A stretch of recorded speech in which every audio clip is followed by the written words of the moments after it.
Right, should we do a sort of soft start while people kind of join through? So good to meet everyone.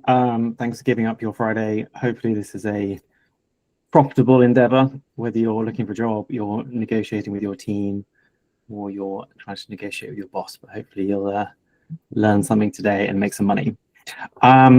So in terms of a bit of agenda, I'll give an intro. We'll talk about the sort of principles of salaries and some two principles to kind of look through to work from both angles. We'll talk about salary benchmarks just so you have a reference point, and then leave lots of time at the end for Q&A. I also appreciate a lot of this is fairly sensitive, so happy to kind of jump on a call for people if you don't want to discuss it in open forum. So for those of you who don't know, this is me. This is my dog Dotty. I've worked in marketing for 17 years. I used to run the growth team at Graze, the nuts and seeds business for the exit. I also used to spend 5 years of my life doing pricing consulting, which is basically the same as what we're talking about today. And I founded Growth & Company, and we are a consultancy, a community, and a recruiter. So we do a lot of events like this in terms of helping the community with different elements. So yeah, the Growth & Company is sort of three things. For those not familiar, we consult investors and founders on growth. We hire the right people once we're clear on that. And then we run a community. So we do a lot of webinars and things like that. Some lovely photos. You can have a look at our YouTube. We'll put this on the YouTube channel. There's about 15 or so like webinars of various different things. Some around kind of hiring, but around sort of technical skills as well. So have a look at that. Right, let's get into it. So let's talk about some principles of salary negotiation. And we'll talk about those, and then we'll give you a bit more kind of clarity of what you're looking for. So we'll talk about things from three different viewpoints. So managers, employees, and job seekers. So managers are looking at it from the perspective of getting a good deal for their company, being seen to do the right thing for the company, but also wanting to not have sort of unrealistic precedents set. So they don't want to agree terms with one person that they then have to pass on to everyone else. So that's kind of where their mindset's at. Employees looking at not leaving the money on the table, getting a fair salary, but also you have this dynamic with your boss. So you're negotiating with someone that you are going to be working with day in, day out. So there's always a question mark around how aggressive you go, and we'll talk about that as well. Job seekers, similar situation. You're negotiating over a lot of different things. You don't want to leave money on the table. You also want the job. So it's a little bit of chicken and egg and a little bit of who blinks first. But you also want to set up the office environment to be the right one for you. So things like days a week in the office is a massive thing to negotiate over. And also from the sort of GNC perspective or the recruiter perspective, we want kind of no surprises. So no kind of stuff at the final stage that we hadn't thought about, no kind of requirements that we weren't aware of. We want to make sure the company gets a fair deal. We want to ensure that the employees have a fair and sustainable deal. So, making sure that, we look at success based on how long people stay and the value they add. So a lot of what we're looking for is not necessarily salary, but things like days a week in the office and making sure that's sustainable. And yes, we make money the higher the salaries are, but that's not the game. We make a lot more money and have a lot more of a sustainable business where it is repeat rate and referrals. So generally we are concerned about not having any surprises, any issues, but we're not too concerned about the salary at that point. Right, let's get stuck in. So the two principles we can talk about. We can talk about escaping the zero-sum game, and we're going to talk about removing emotions. So you can talk about things in a more clinical way, so to speak. If you have any questions along the way, feel free to ping them in the chat and I'll kind of answer them. But we can also answer questions at the end. If you've got a burning question on the way, then do shove it in the chat. So the way we think about salary negotiation is often a zero-sum game. So we're discussing, the conclusion we're getting to is a number, and if I take more of that number, then I win and the company has to pay for it, and it's a black and white thing. If I get a 10 grand, pay rise, the company has to pay the 10 grand, and it's as simple as that. But that's not the reality. So we think about salary negotiation as purely the salary, but what we're really discussing is a bunch of other different issues across it. So it could be equity, it could be bonus, title, days a week in the office, working patterns, things like start date can be quite a big one as well. There's a lot of different things that we're negotiating over, not just salary. So when we think about salary negotiation, we're really talking about a sort of bundle of different options when we're doing it. So we're talking about, well, you could have a slightly higher salary with a worse working conditions, or you could have a lower salary but it's remote. You could have a lower base with a bit more of a bonus. You're talking about a lot of different things, whether you're negotiating with your employees, you're negotiating with your employer, or a new job. It is never a situation where it's just, this is the salary, yes or no. You're talking about a lot of different factors that you can use to negotiate with. So it's always more complex than you think it might be, which is good and it's positive, and that's why we can negotiate. So if you think about, you can tell I'm a classic consultant, can you? But if you think about sort of putting on a bit of a 2x2 and thinking about, what is important to me, things that are not important versus very important, and things that are important to them, the counterparty, which we assume is a company in this case. You can obviously have a think about ones that are, neither of us care about, so we shouldn't really be bothered negotiating. Stuff that's critically important to me, but I don't think the company cares that much. Stuff that's very important for both, and things that the company really cares about, but I don't really care about. So things like job title could be in probably 3 of those categories. So it could be really important to me. I could, be desperate for a director title or a chief title. Some companies are very sort of established in terms of their naming conventions. People are called certain things. They've got a clear definition of what a head of means or what a director means, and therefore they can't be flexible. And sometimes it's important for both. So a lot of these different factors could be in any 4 of these different boxes, and the individual people will have a different preference, and individual companies will have a different preference as well. So a lot of the negotiation process is understanding, where are my preferences and where are the other person's preferences, and then how do we negotiate from that point. Have I lost anyone at this point? Does that all make sense? No, we're all here. Good. So think about sort of negotiation tactics at this point. If you think about it in this sort of lovely 2x2. So if there's stuff that the company really cares about and you're not that bothered about, then you'd be quite happy to trade off some of that for things that you do want. So if you're quite happy to be in the office 5 days a week and the company wants you in, 3 days a week, no problem. Doesn't bother me. I'm happy to do that.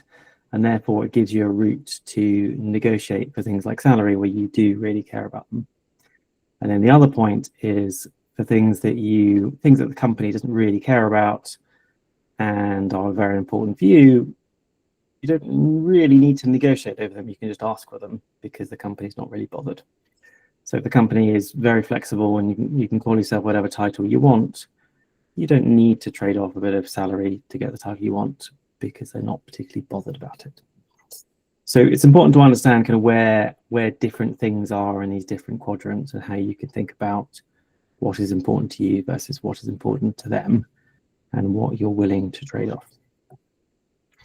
And you can also kind of game the system. So this is a slightly cheeky one, but basically pretending things are more important than they are, and therefore you can negotiate them. Well, I didn't really want to go in the office 5 days a week, but if you insist, then we can do this when you're actually quite happy to do that. So, in practically, it can be kind of adding things to a negotiation which you're kind of willing to negotiate on. So you're not purely negotiating on just salary. And as a slight aside, this principle also works when you're negotiating any payment terms at all. So if you're negotiating with an agency, what are things that are important to them, what are things that are important to you, and where can you negotiate and where can you give up things that are less important and trade them for things that are more important. That makes sense? Cool. So the key questions you want to ask yourself is, what is important to me? Which is an easy question to ask and not necessarily an easy question to answer. But have a think through, what are the kind of conditions I've had in my previous companies that I liked or didn't like. It's worth talking to your sort of friends and family, worth looking at other jobs and understanding, what is important to me, what am I willing to trade off, and under what circumstances will I do that. It's really important to look at the other party and understand what to, sit in their shoes, stand in their shoes. Let's go with that. And understand, what is important to them. What are they thinking about? So if you're applying for a job, a lot of this you'll sort of pick up through the process. They might say, well, flexible on title. Okay, they don't really care. Or they might say, look, we've got this job is a level 14B, and therefore we can't be flexible on the title. You'll kind of understand a little bit of that over time, but you also can ask them explicit questions and say, look, are you bothered about this? Is this a massive issue? What is your company policy around working from home? Is there room to negotiate on this? What are you willing to do?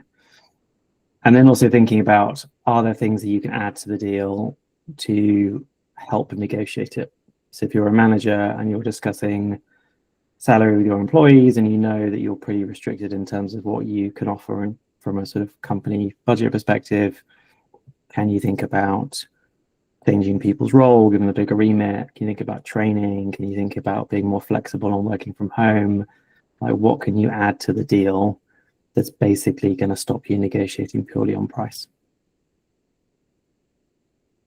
So that was the first principle we've raced through.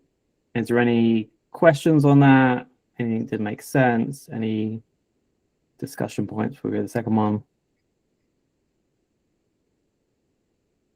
Cool. Yeah, go for it.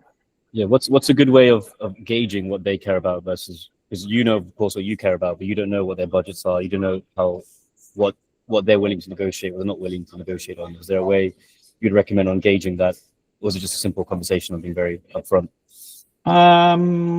It's a good question. I mean, generally just asking people and understanding, what is the salary range for this role? Are you willing, is there room for negotiation? What do other people do? So just picking that up through the process. And different companies will have different sensitivities in terms of what they're willing to do. Negotiating things like pensions often quite difficult because they want to have a unified policy across the company, and therefore they're probably not flexible. Whereas things like title and office days a week in the office, they probably have a bit of flexibility.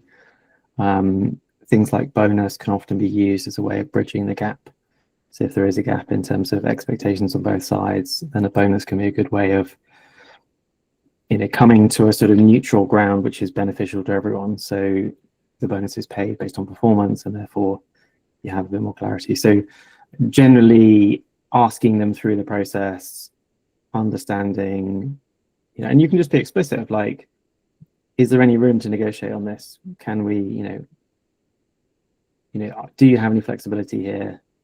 Okay, no, you don't. Okay, let's not bother talking about something that we can't discuss. I'm either going to have to accept it or I'm not. But generally kind of picking it up through the process. It's also worth just talking to people who work at the company, talking to other people, and trying to get a sense of what they're willing to do and what they're not. Answer your question?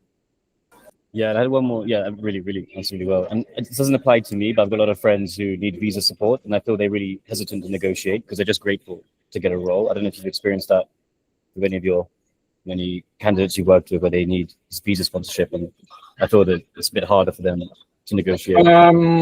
It's a good question. I think a lot of companies are pretty hesitant to sponsor visas, and it does put you at a big disadvantage. So it sort of depends on that balance of power.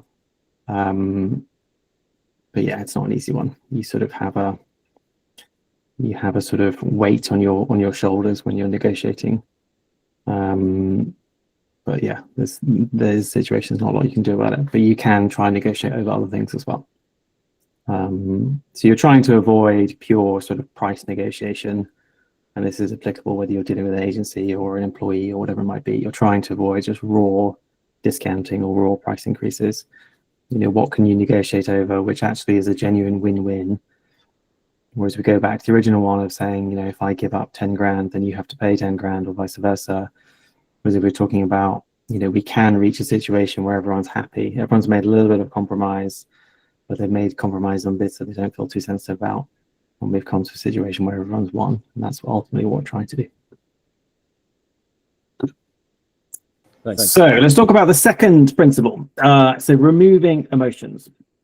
So when you think about, your sort of classic salary negotiation, you're probably going to say something like this. Like, I've worked really hard this year. I've delivered this project. It had some lovely metrics. It grew revenue by lots and lots of percent.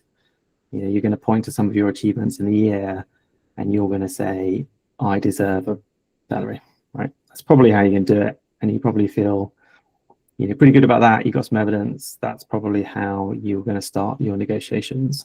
Now, the challenge with that is it's quite easy to pick a lot of holes in it from the other side. So, you worked really hard. Well, everyone's working hard. We're a startup. That's what we do.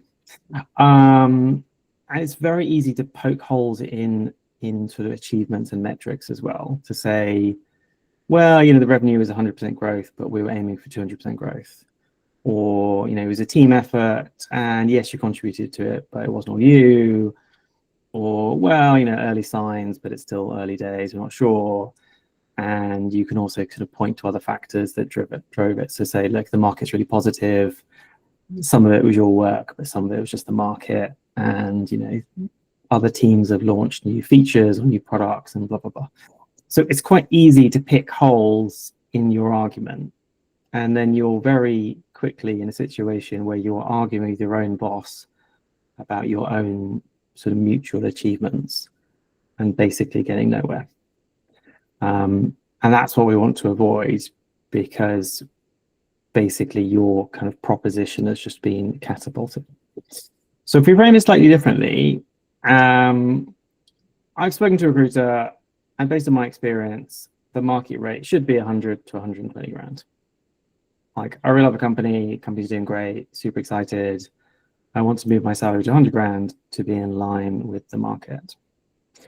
But we've subtly changed that proposition. So what we've done is we've removed emotion and opinion from this. We've not said I'm worth this.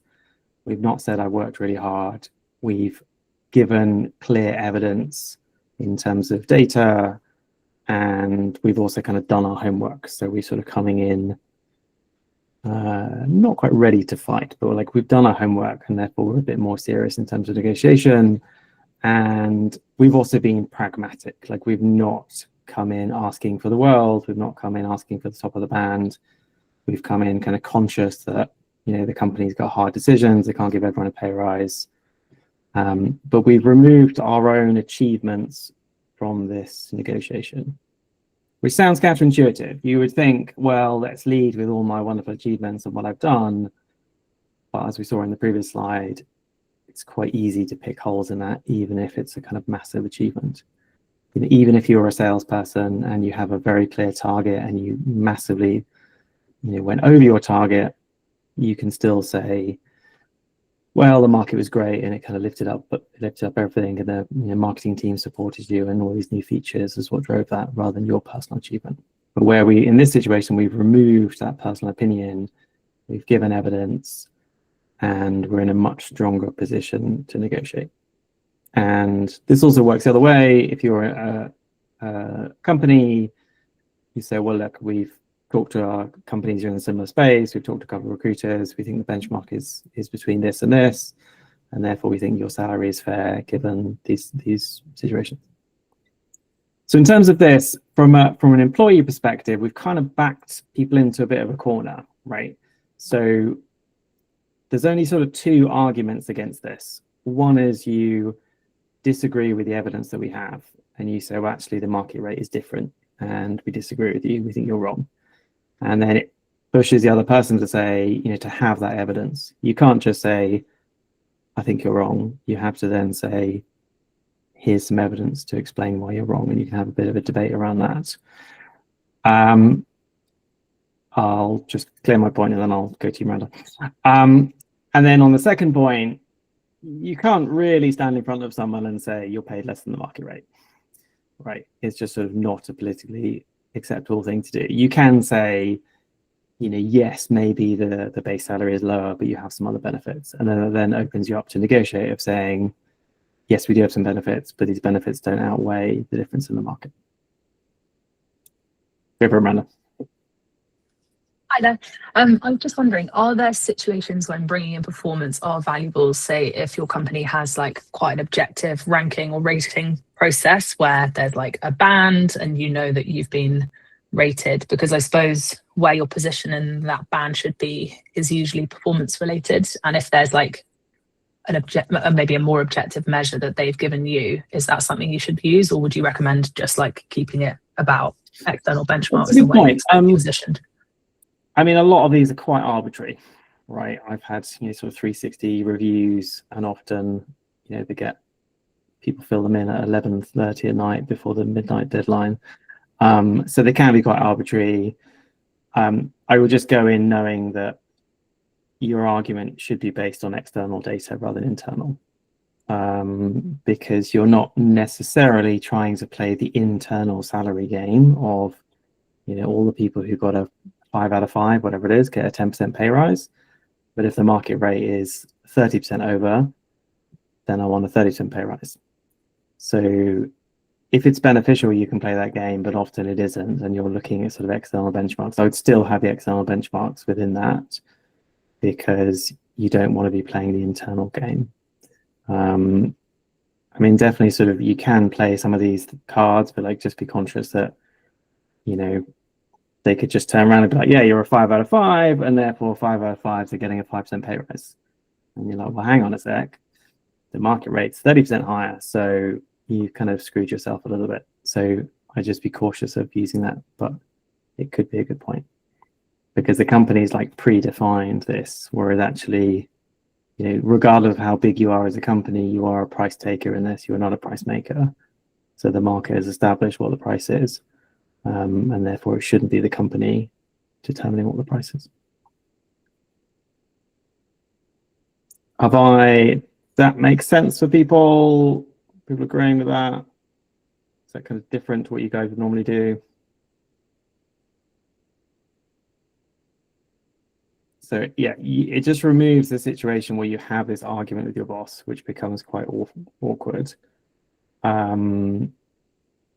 And you often have situations where they're sort of pretty happy with you, but still ripping apart your achievements because they want to negotiate with you, which is not a nice situation. And this is not a sort of market stall in Morocco where you'll never see them again.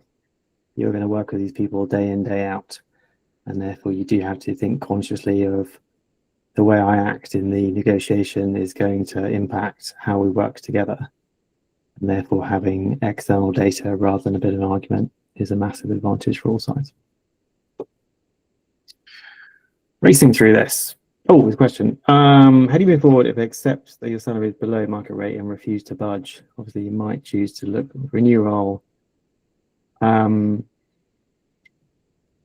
It's very difficult to look people in the eye and accept that their salary is below market rate. It's psychologically quite difficult to do that. So often they will say, well, we have other advantages in terms of, I don't know, flexibility on office environment or bonus or equity, those sorts of things. So you basically want to say, it is below the market rate, even including these benefits that I have.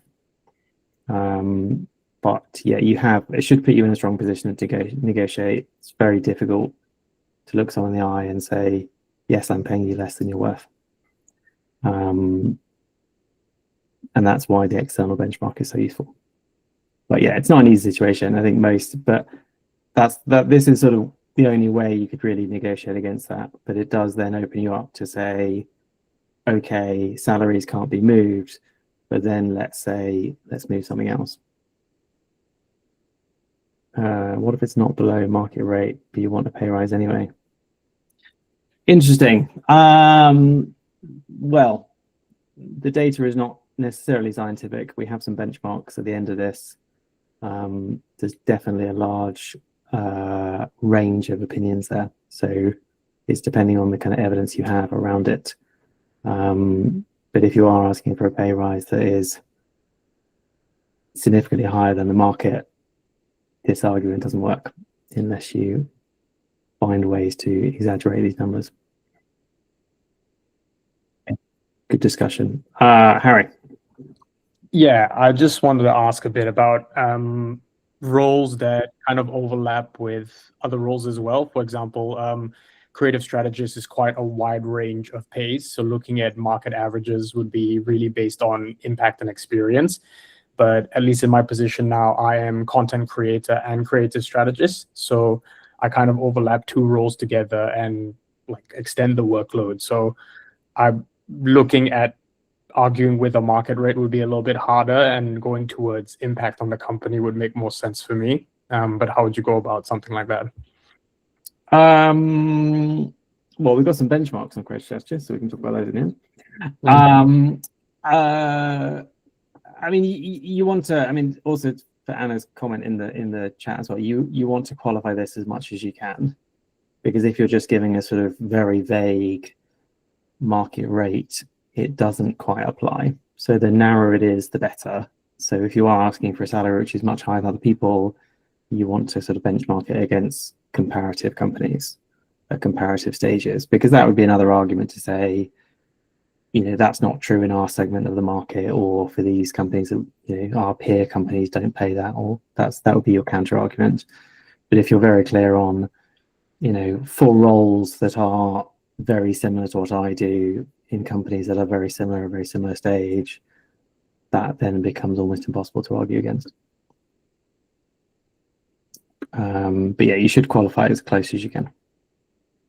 Any other questions at this point, or should we move on?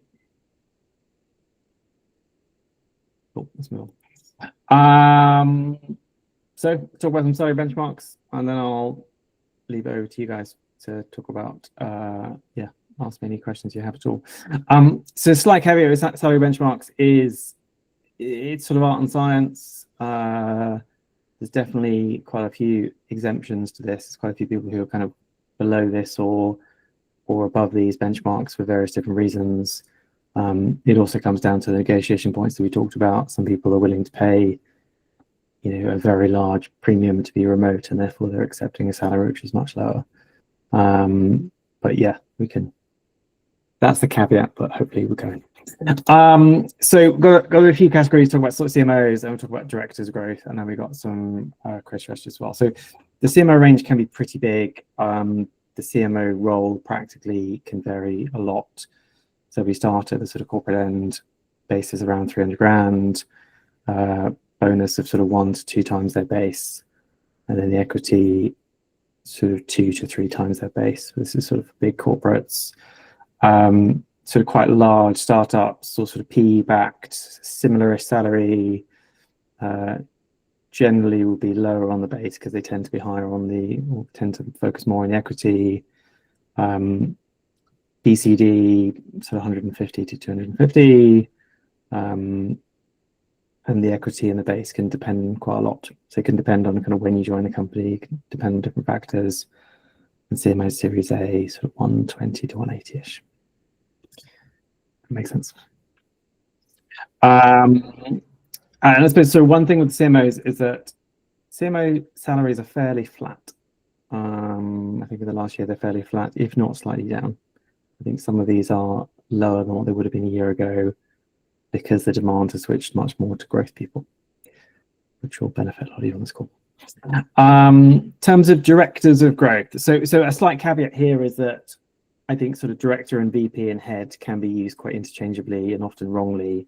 So there can be some heads of growth who are super senior, and there can be some directors who are quite junior. But in terms of like the bigger stage companies, looking at a base of sort of 120 to 180, generally these roles have low bonuses because they're more focused on equity, and the equity can vary quite a lot depending on how you negotiate.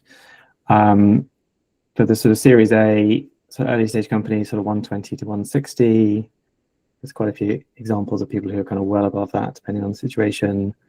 And then your sort of traditional head of growth is more like 100 to 120. And that's a fair amount higher than it was last year. I would have said it was sort of 90 to 100 last year, and now we're looking at 100 being the minimum rather than the maximum. Definitely, you know, we're working on some roles at the moment where they're willing to pay up to 140. So there's definitely some flexibility beyond that for certain circumstances. Seed is generally similar. Lead level can be quite misleading for companies. Sometimes it can be quite different. So there's a lot of people who were heads of growth and becoming leads at smaller companies. Be looking at kind of 70 to 100 with quite a bit of variance. Any questions, comments on this one? No. In terms of creative strategists, so a caveat with this is that the creative strategy as a concept is still fairly new. So I don't think we have this like really defined ladder where it's really clear on different levels and different meanings and different expectations. So I think a lot of this is pretty interchangeable and it's quite difficult to compare, but I've had a go. So in terms of the later stage companies, salaries for some of these guys can be really, really high. It can be higher than a lot of CMOs, to be honest. It's quite remarkable. Heads of who are kind of running quite large teams of often sort of 30, 40 can be sort of 90 to 140-ish. The definition between lead and mid can be quite academic in some respects, but you're sort of looking at sort of 50 to 80, depending on the situation, and then kind of entry level, more like 40 grand. Is that useful, Harry? Thumbs up. And then in terms of product roles, again, collared variability, quite a lot of like interchangeable names. So some companies will have CPOs, some companies will have directors who have the exactly same title, exactly the same remit. But for the bigger companies, you're looking at sort of 200-300 grand base, slightly lower for the sort of lower down the category. Directors, you're sort of looking at 150, 200-ish. Heads of growth, heads of product, sorry, kind of 100. Some of them are on sort of 150, a bit more. And product managers are much more senior than most managers in other categories, so they're typically on about 100. And again, sort of startups generally don't favor bonuses. They would rather focus on equity. So generally quite low bonuses, but it can vary based on the company. Any questions on these ones? Nope. So just a couple of sort of general points. Often comes up in terms of London weighting. Do people in London get paid more? Not really, I would argue. I think this sort of COVID disrupted, you know, if everyone's working from home, then why do you pay someone a premium for working from home from London? So I think that's often kind of broken down. Companies are generally moving much more into the office rather than remote. And often the availability of talent in other markets is fairly low. So it does push the salaries up. We're hiring a role in Leeds at the moment, and it is a bloody nightmare because it is not the center of growth marketing, as you might expect. So it does sort of push up people's expectations because there's a lack of supply. Industry weighting, generally the businesses that are better funded are under more pressure to grow, have more money, and are willing to throw money at problems to get them moving. So if they have key vacancies that are holding them back, then they will pay the money to get them closed. But there isn't massively variance. Any points on salary benchmarking? Short answer is they're really nuanced. This is just a rough view. There's plenty of people who are kind of above and below those and are pretty happy with their overall package. It depends on what you're looking at in terms of what you value. You might want to push harder on equity. You might want to push on other things that are important to you. Depends on that. What are other sexy industries that pay a premium? Well, a sexy topic is growth marketing. Marketing as a whole is probably in decline. Growth marketing is definitely on the up. Doesn't mean you should shove the word growth in your title to fundamentally change your proposition. Traditionally, a sort of sin companies often paid a lot. If you want to work for a tobacco company, you get paid a lot of money because nobody wants to. If you want to work for a gambling company and destroy your moral fiber, you'll get paid a premium for that as well. Generally sort of follow the money, like the startups that are well funded.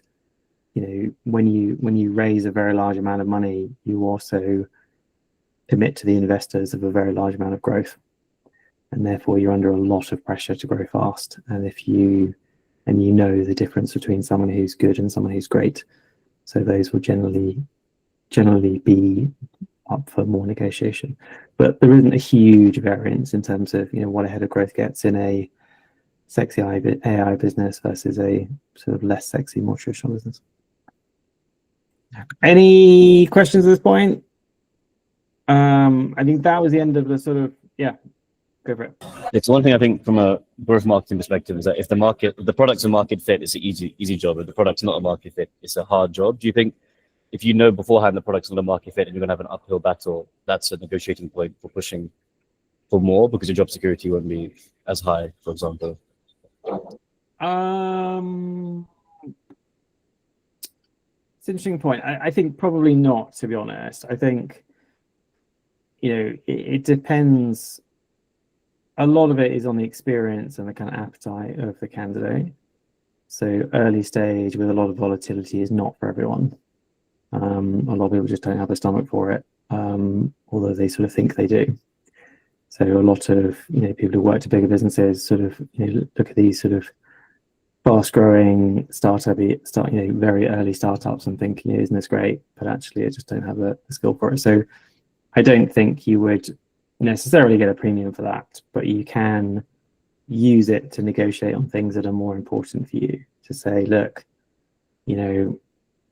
if this goes well, I want a lot more equity, a lot more upside because there's more volatility. So I know you guys can't pay the salary I want, and therefore I want to get more equity so that when we build this massive company together, we're going to be richer on it. So you can use it as a little bit of negotiation, but it's not. I don't think it fundamentally changes those dynamics. Does that answer your question? Cool. Yeah. Thank you. So that was all I had in terms of that. Is there what kind of general questions can I answer? Can I help people with?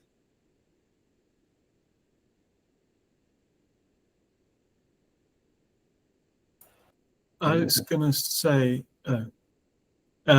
say just quickly. So in terms of, I know you said not to list achievements, but what about in terms of your value to a company? So let's say scope creep of your role. Say you were doing UK and Ireland, and then they've asked you to do Paris, and then so as in highlighting that as the value that you're bringing in that way. Would you recommend against that?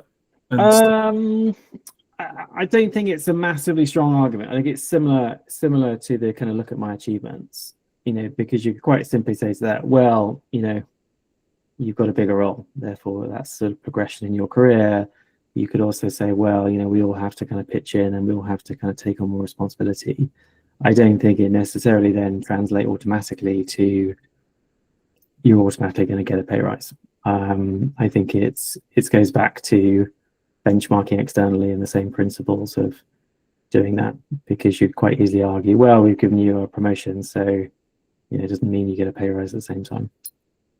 Fair enough. So I would keep using kind of external benchmarks. Otherwise, you're just in this sort of endless discussion around, well, we've added one market, it's not that difficult, right? Or everyone, I've got a bigger role, everyone else has got a bigger role. It isn't. You're losing your argument by bringing those sorts of things in. Go for it. Yeah, one thing I've seen in some jobs is they will have, say, I don't know, one of the titles that's slightly higher up, that's what, like in the table you shared. But when you actually read the job description, the years required are quite low. And I think this justifies the potential employer putting a lower salary and lowballing. I don't know if you've come across this where they're looking for really high titles. So when you're just browsing through jobs, you automatically go on it. especially if it's easy apply on LinkedIn. But when you actually read the job description, it'll say 4 years, 5 years in performance marketing, but it's a head of growth role, for example. I don't know. In that situation, would you just say it's just not? You just should just pull out. Or would you still try to negotiate based on the benchmark of that title? I mean, a lot of roles are wrongly scoped. I mean, probably 2/3, maybe more of the roles that we get offered, we are fundamentally changing that role, because often there's sort of a misalignment between the expectations, the title, and the salary. So people don't really know, so it can be all over the place. I would definitely ask these questions up front. You don't want to go through this entire process and negotiate at the end after you've filled in, done endless rounds of interview and filled in loads of presentations and blah blah blah. So you want to get that kind of up front, and also just being clear with them up front as well. Like, the worst thing for everyone is if you've got some clear requirements that you're kind of not willing to negotiate on. We don't want to discover that in the final stages. So, you're wasting everyone's time just getting them up front. But a lot of roles are fundamentally misscoped. And, I would go so far as assuming that all roles are kind of misscoped. So kind of working on that. I suppose the other point is that I think the relationship between years of experience and ability is changing quite rapidly. Because of AI, because of sort of improvements in marketing, improvements in the kind of way things are, like we're seeing candidates in their sort of early 20s massively outperforming people who've got 25 years experience. So we don't put years of experience in our job specs because we think it's pointless. If you've had amazing experience in a business that's really, really killing it and you've worked really hard, you can outperform other people who've done it for decades. But yeah, I'll ask them up front. Yeah, thanks. And the next question will be, what stage would you recommend? For example, if you do post second round where they already know you're a very strong candidate, or would you do it pre second round where they don't really know that you're worth negotiating with at this stage? That's a good question. You want to get at the very least a sort of range at the beginning, because otherwise you could be miles off. So you want to sort of make sure that you're in the right ballpark at the beginning, but you're then not negotiating fully. And your kind of ability to negotiate as a candidate will change over that period of time. It depends on how many other people are in the role, how close you are, how well you do in the presentation.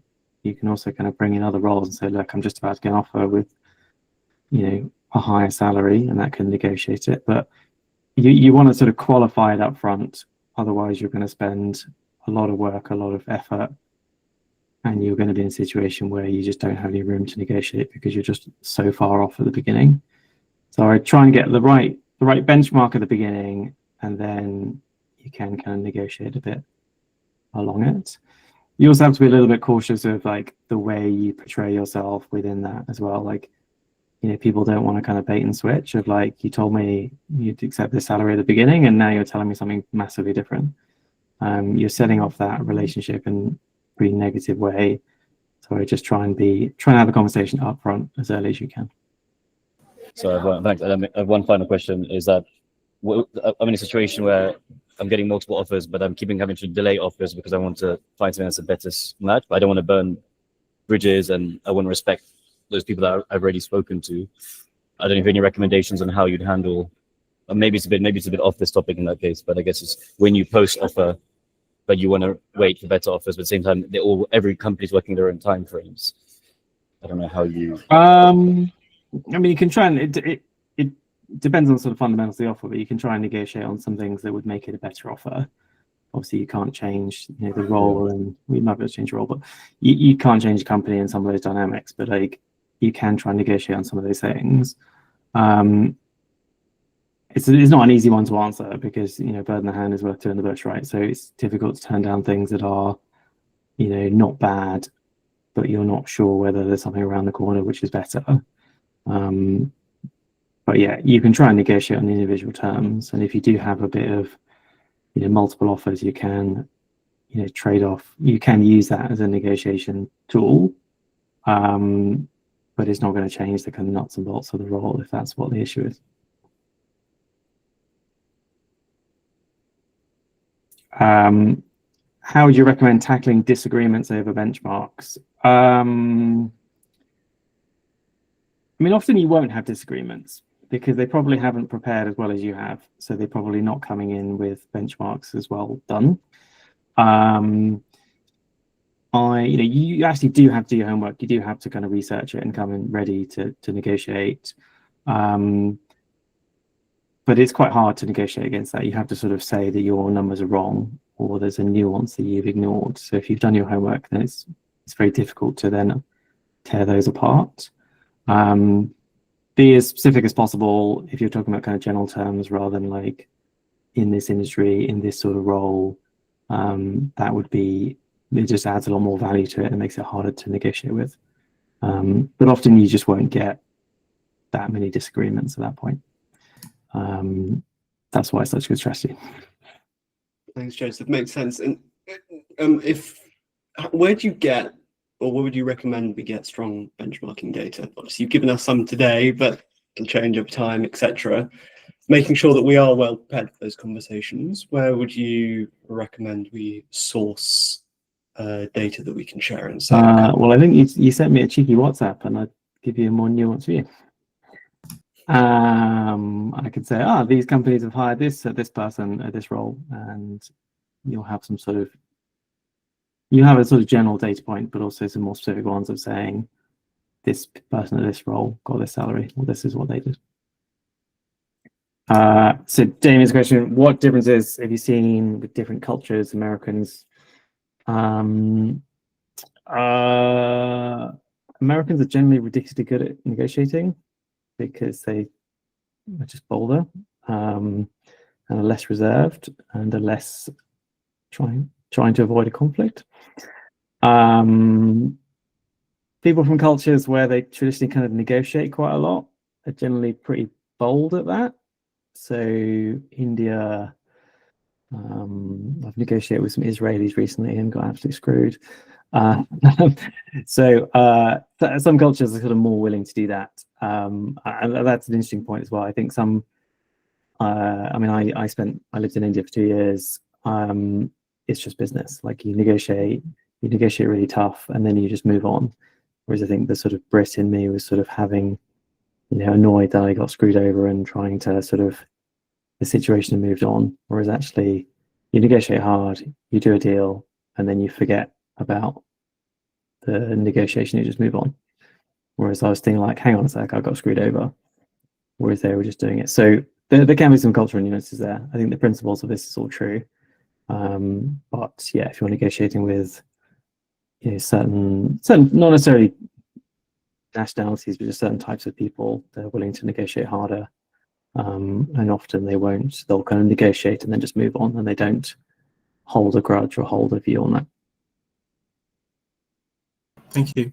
But yeah, I had one more actually, Sure. which might sound a bit stupid. Should you forewarn key stakeholders at your company that you are looking, that you kind of are expecting or would a salary increase of some sort, or kind of to prepare them, or should you spring it on them? And there might be advantages to both, but I thought in terms of financial planning for the year, if they know that, let's say somebody is maybe paid less, they're delivering whatever value, like, is that something you should do, or does that just give them too much ammunition to then close you down? It depends to some extent on the circumstances. It's an interesting question. I generally would sort of pre-warn people from a sort of budget perspective. The money's going to be found from somewhere, so it can take time to negotiate in terms of internally with the finance team. So letting people know in advance can be a good way of doing it. Mm-hmm. Generally, people don't like surprises, so I try and let them know in advance. Don't necessarily lead with the wins that you had, but if you do have a massive win, then that's a good point to do it. When everyone's feeling kind of happy and you've got some nice results to show, don't necessarily discuss it in the actual meeting itself. There's a good point to raise it. But I generally would raise it. I'll give you a warning if you can. I don't think that people don't like stuff being sprung on them at the final stages. I think if you've and people also don't like situations where they feel backed into a corner and they feel yeah, they feel like they have no choice. So if you're trying to, say one thing I explicitly didn't write on there is, I'm interviewing other places, this is what I'm going to get. It just pisses people off. Like at that point, they're probably just going to say, fair enough, you're going to go. Yeah, I think that's a policy of some people is, cool, you've already looked, you've checked out, off you go, depending on the organization. Yeah. And I had one more, sorry, and it's around bonuses. So sometimes, I mean, I've seen it in a few companies, but they lower the base salary in exchange for a bonus. Classic. The bonus is often written as a discretionary bonus. How do you go about claiming that? Let's say it's 4 months away. You know that you have a bonus agreed. It's kind of been, maybe another bonus structure has kind of arrived in the company since that isn't part of the original agreement that you had in writing. Yeah, is that again just kind of a full warning then that, oh, by the way, don't forget about the bonus we agreed when you joined, even though it's not legally binding oftentimes? Yeah, I mean, first of all, they're often not legally binding because they'll deliberately be phrased in a way that has like management discretion on it, or some sort of phrase like that, so they can change it. You've got to make sure that the bonuses are clear in terms of how it's defined and how it's calculated. My freelancing days, I did a role with a company where they ran out of stock, so I missed my bonus target because they just physically didn't have any stock to sell. So there's a lot of sort of situations where you can get in a weird position, but I would try and get it as tight as possible in terms of, the nearer you are in terms of calculating your value, the easier it is. So if you're doing sales on your own with no leads, it's quite clear that your sales are incremental. Where you have sales with someone else's leads, it sort of starts to break down a bit because it is your effort, but it's also like the effort of the team as well. So trying to define them as much as possible is the important thing.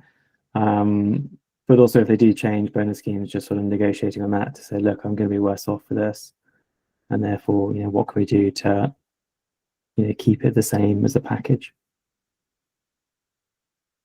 Lovely, thank you.